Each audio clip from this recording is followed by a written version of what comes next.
दिल्ली में सदन तो अनिश्चितकालीन के लिए बंद कर दिया गया, लेकिन सदन में दिया गया अमित शाह का वो बयान जिसमें उन्होंने 6 बार अंबेडकर का नाम लेकर के भगवान से तुलना की, उस बयान पर अभी कोई तूफान बंद नहीं हुआ है। अब वो तूफान सदन से निकलकर सड़कों पर आ गया है। सड़कों पर दलित अनुयायी जो अंबेडकर साहब को भगवान की तरह मानते हैं, सड़कों पर आ चुके हैं। अंबेडकर साहब का कॉपीराइट रखने वाले सभी पार्टियों के नेता अपने अपने अनुयायियों के साथ सड़कों पर आ गए हैं अमित शाह के खिलाफ। अमित शाह से अब तक माफी मांगने की मांग हो रही थी, अब अमित शाह से सीधे इस्तीफा मांगा जा रहा है और ये कहा जा रहा है कि जो बात अमित शाह माफी मांगकर खत्म कर सकते थे, वो बात अब माफी से आगे बढ़ चुकी है। अब तो सिर्फ अमित शाह को इस्तीफा ही देना पड़ेगा, तभी इस बात पर विरोध प्रदर्शन बंद होंगे। कल लगभग हिंदुस्तान के 150 शहरों में अमित शाह के खिलाफ अंबेडकर की तख्तियां लेकर के लोग मैदानों में थे, सड़कों पर थे। आगामी 24 तारीख को कांग्रेस ने एक बड़ा प्रोग्राम आयोजित किया है कि वो पूरे देश के सभी शहरों में, सभी जिला कलेक्ट्रेट पर जिलाधिकारियों को अमित शाह के अंबेडकर के अपमान वाले बयान पर ज्ञापन देगी और अमित शाह से इस्तीफे की पेशकश करेगी। अब ऐसे विरोध प्रदर्शनों का अगुवाई करने के लिए तमाम नेता, तमाम अंबेडकर के परिवार के लोग, तमाम अनुयायी अलग अलग तरीके से निकल करके आ रहे हैं। अंबेडकर साहब के बेटे थे यशवंत अंबेडकर के बेटे हैं प्रकाश अंबेडकर, जो महाराष्ट्र में रहते हैं और एक जाने माने अधिवक्ता हैं।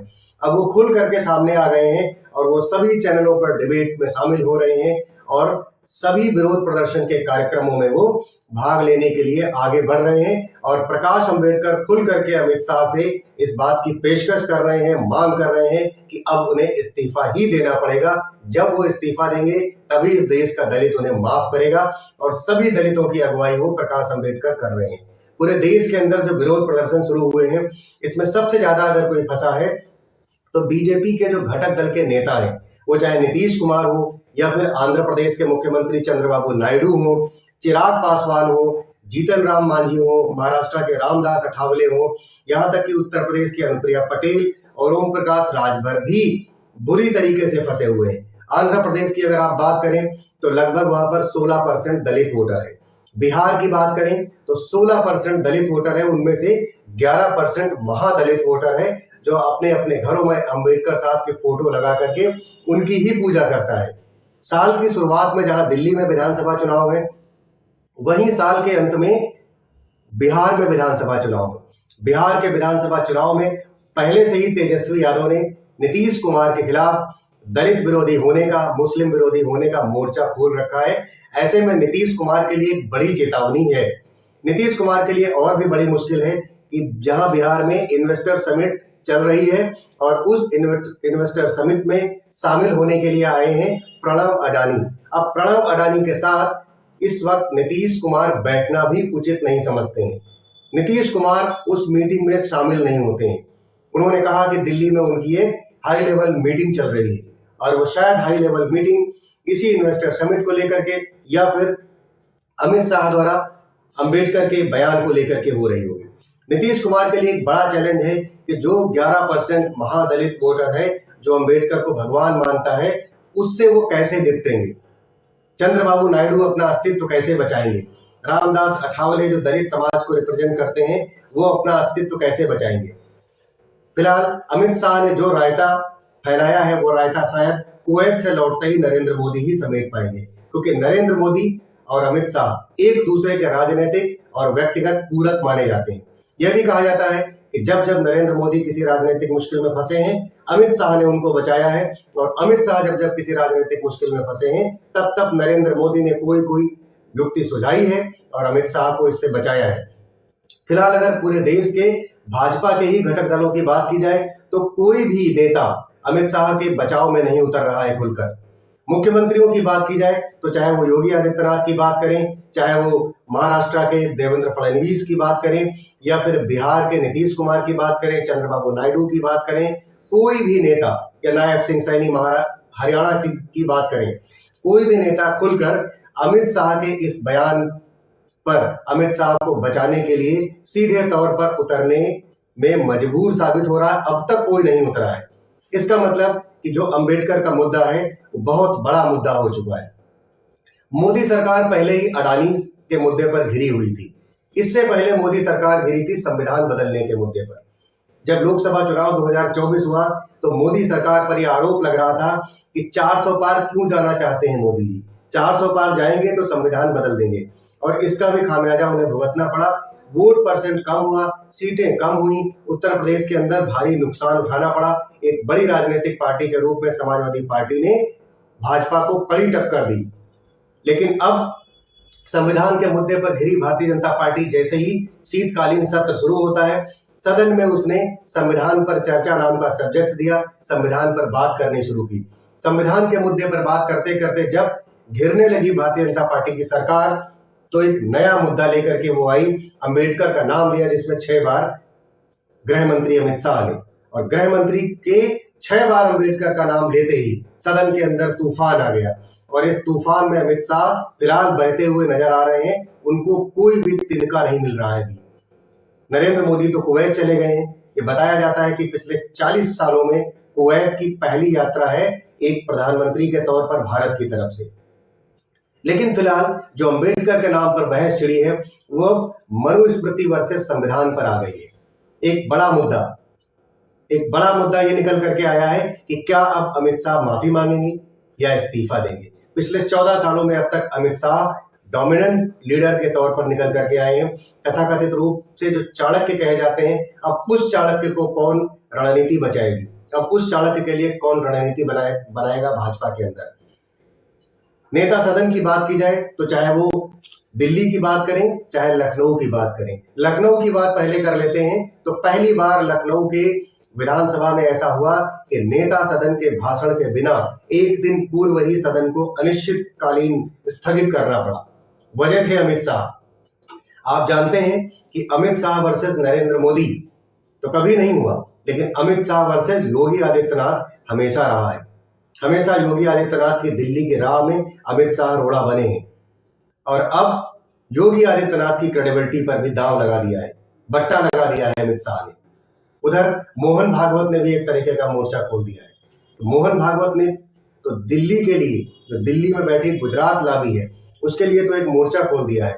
उन्होंने कहा है कि मस्जिदों में मंदिर ढूंढने की जो प्रक्रिया है, उसके कई सारे मामले अदालत में पहुंचाए जा रहे हैं।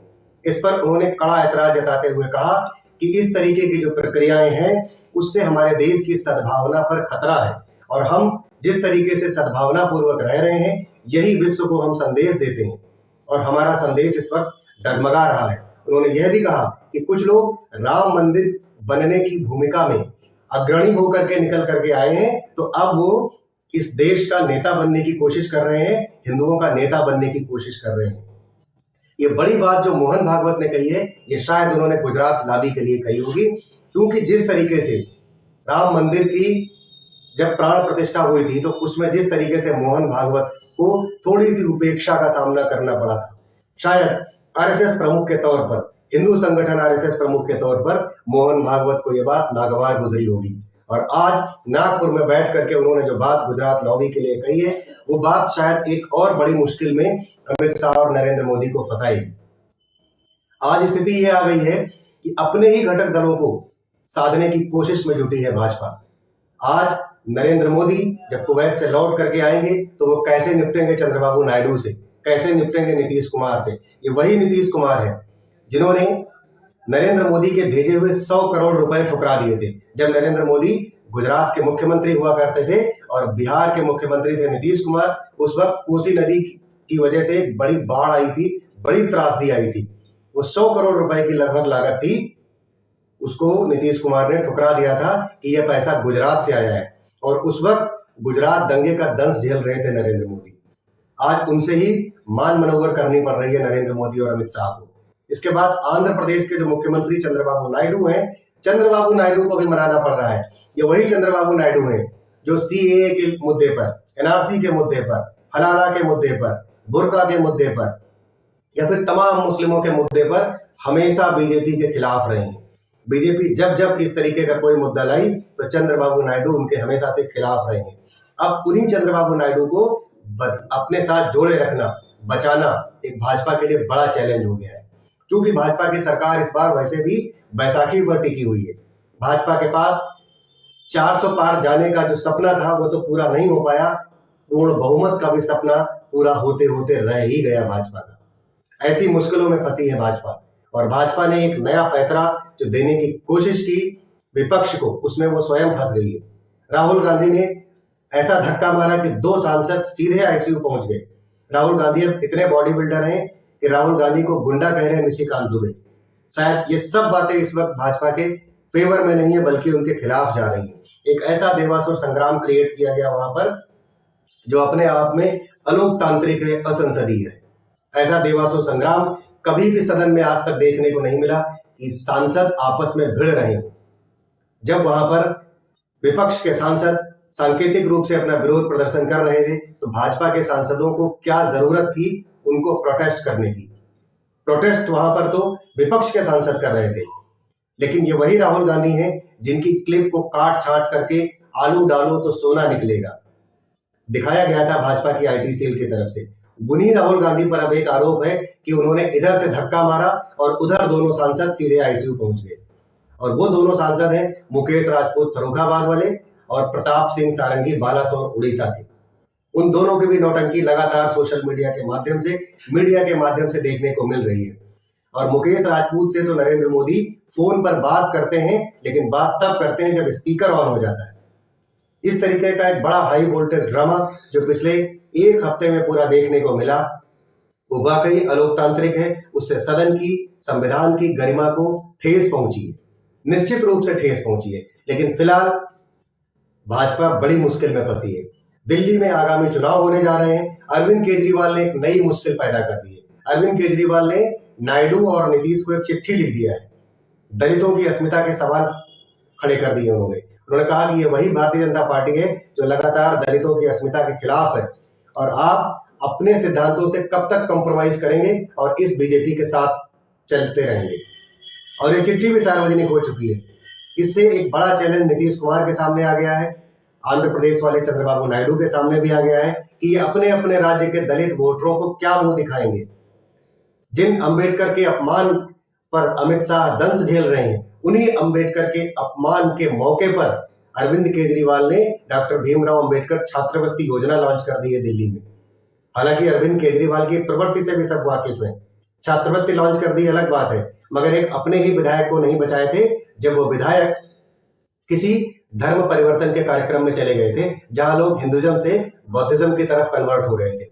और उस प्रोग्राम में अरविंद केजरीवाल के जब एक विधायक शामिल हो गए थे तो उनको इस्तीफा देना पड़ा था अपनी विधायकी से, और उस विधायक को अरविंद केजरीवाल बचाने में आगे नहीं आए थे। ये वही अरविंद केजरीवाल है। लेकिन फिलहाल इस देश में राजनीतिक माहौल गर्म है, पूरा हाई वोल्टेज ड्रामा क्रिएशन शुरू है। संसद में बिना पीएम के अभिभाषण, संसद को अनिश्चित काल के लिए स्थगित कर दिया गया। लखनऊ की विधानसभा को बिना योगी आदित्यनाथ के भाषण के अनिश्चितकालीन के लिए स्थगित कर दिया। ये खामियाजा भुगतना पड़ रहा है अमित शाह के एक बयान पर जो 12 सेकंड का बयान है। आज के वीडियो में बस इतना ही। अब तक अगर आप हमारे चैनल पर नए हैं और आपने हमारा चैनल सब्सक्राइब नहीं किया है तो आप जरूर ऐसी तमाम वीडियोस देखने के लिए, ऐसे तमाम मुद्दों पर निष्पक्ष विवेचना सुनने के लिए हमारा चैनल लाइक करें, सब्सक्राइब करें और शेयर करें ताकि हमारे वीडियोस के नोटिफिकेशन आपको टाइम टू टाइम प्राप्त होते रहें। धन्यवाद। जय हिंद।